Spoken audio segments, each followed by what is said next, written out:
eyes look red. Wow. So right now you can see it's still, I don't know if you can see that.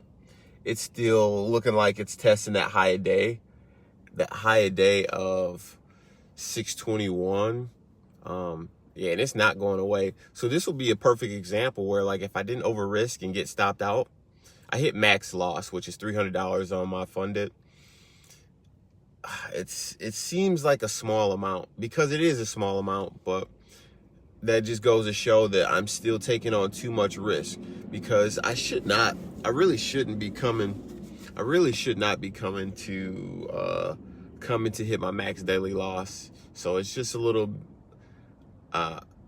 bit that I have to tighten up, and it's still fighting that. I got a couple indicators on there, and it's looking like it's losing some momentum now. It's still at 570.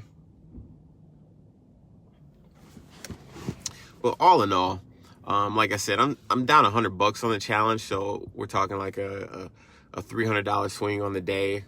You go up and down, so that's one trade, but I think I still need to clean up the risk amount, because what I did on my other trades is I calculated my risk, but what I didn't do is, like, when I averaged in with 200 shares, and then I bought another 100 shares as it was spiking. That is not like a good plan. So I think that I do that a lot. If I'm being honest, I will be in a position, like, I calculated my risk amount. All right, this is the most I want to lose in this trade. That is my thought process as I take the trade. And then when it goes against me, like, I'll average in. Wow, there it is. High a day, 682 just now. Look at that. See that spike right there? I don't know if you can see it very well. It spiked all the way up.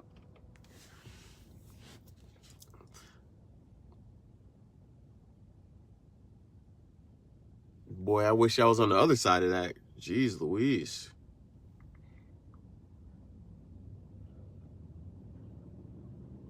I mean, it's going to come back down at some point. It's up almost 200% on the day. Oof. Yeah, and then the trade. Yeah, and this is GRR. This is a contract winner. This is the one that I was trading. I should have just stuck with that one, if I'm being honest. I kind of jumped. I saw something moving, so a lot of things to clean up. But, like, right now, that hit high at 36.50, so that would have even been left me in a decent amount of profit. Now it's all the way up to 38. So I'll clean it up. But right now I got something going on with my son. Is, like, when I pass my challenge, I'm gonna buy a VR headset, and I know he's down there. He really wants to get a VR headset. So do I. I want to be able to play the golf game on there. So I said, as a way to give myself a reward, I am going to purchase a VR headset as a celebration. So I'll stay locked in, do a little bit better. What I need to stop doing is averaging into losers and just cutting them.